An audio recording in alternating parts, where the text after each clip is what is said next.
Hello and welcome to Dice Jesters. My name is Julie, and Dice Jesters is a podcast where Dave and I usually pick 10 games, and we play those 10 games that we choose at least 10 times, and then after playing it 10 times, we discuss our experience with it.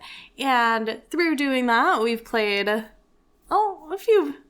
decent amount of board games, and so I wanted to share my top 5 reasons that I fell in love with the board game hobby. And starting with number 5, I want to say it's because of the cute art. So initially I was drawn in by kind of the cover of it, if you will. So, some people pick a book because they like the cover of it.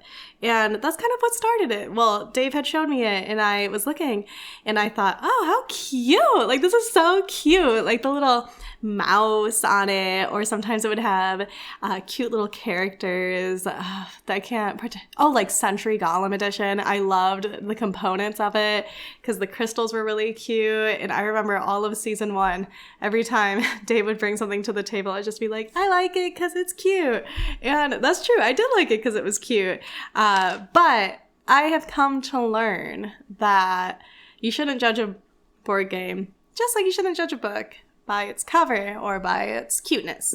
So I have learned that I like all board games. It doesn't have to have cute characters. I mean, cute characters is a plus, but it doesn't have to have the cute characters, and that's okay.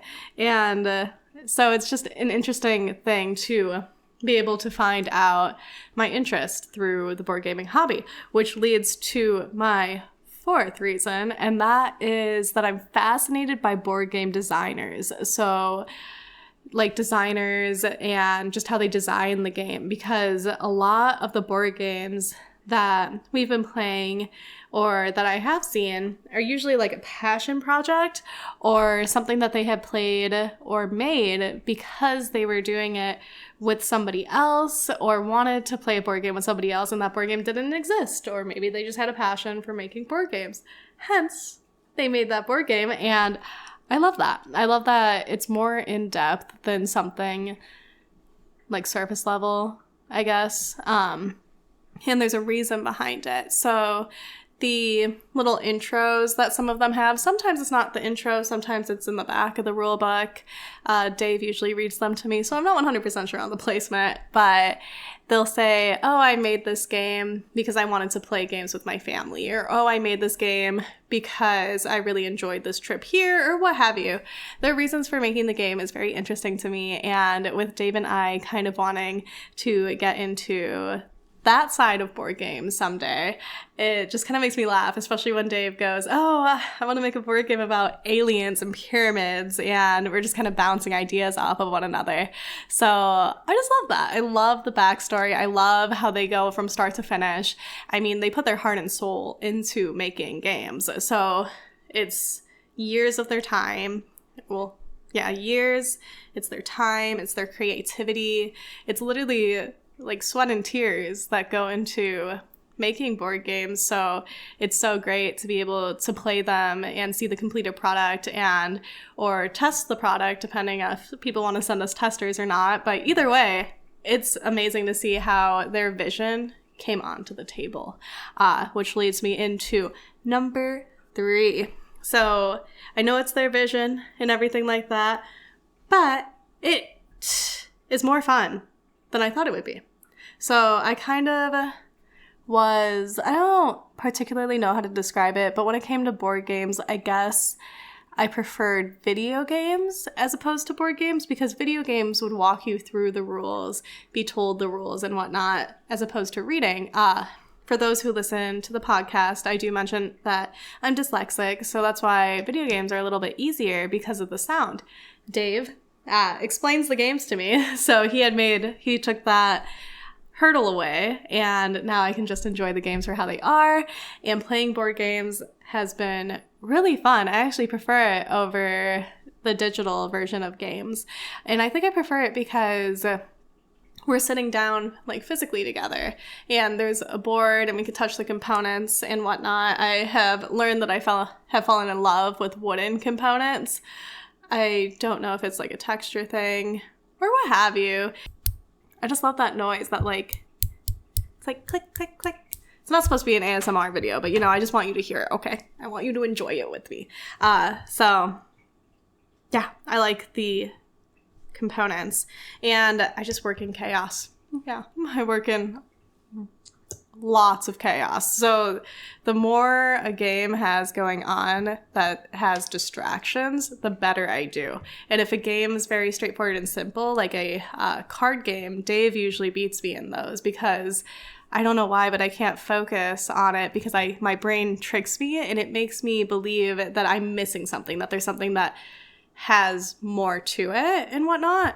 So I love chaotic. And then if we are playing a game like that, we'll play music in the background, and Dave may contribute that to him losing because I'm kind of like singing along and dancing. I'm just like, yeah, da, da. And then he's just like, stop moving for a second. Let me concentrate. I'm just like, yeah. And then when it gets to my move, I'm just like, dee, dee, dee, dee, dee. And then I'm like, done. Your turn. So, love the chaos.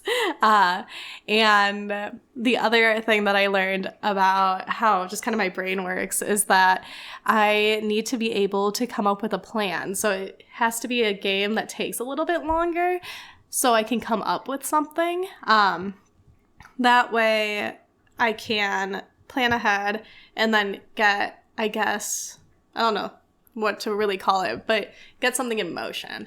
Well, if Dave cuts the game short by completing the end game thing, I may not win. So, yeah, it's pretty fun.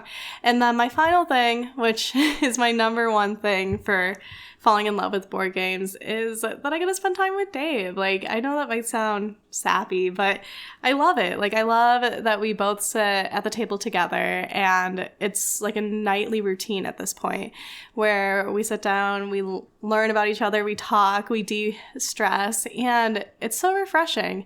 So in the past, I would come after work, and then I would usually hang out with friends, and then I would complain just about my day, little minor inconveniences. But now I come home and I'm like, yeah, let's play a board game. And then we have the board game, and I guess I just use it as therapy. I'm not 100% sure. I mean, but I just love it. And then I love that I get to learn about Dave. We talk about like fun things, just like, oh no, you sent the dragon onto you have the dragon following me in Carcassonne or what have you. It's just fun. And we find out little quirky things about one another that maybe we wouldn't have known to ask, or it wouldn't have came up in normal conversation. But due to the board game having something of that nature, it then came up, just like my bird aversion.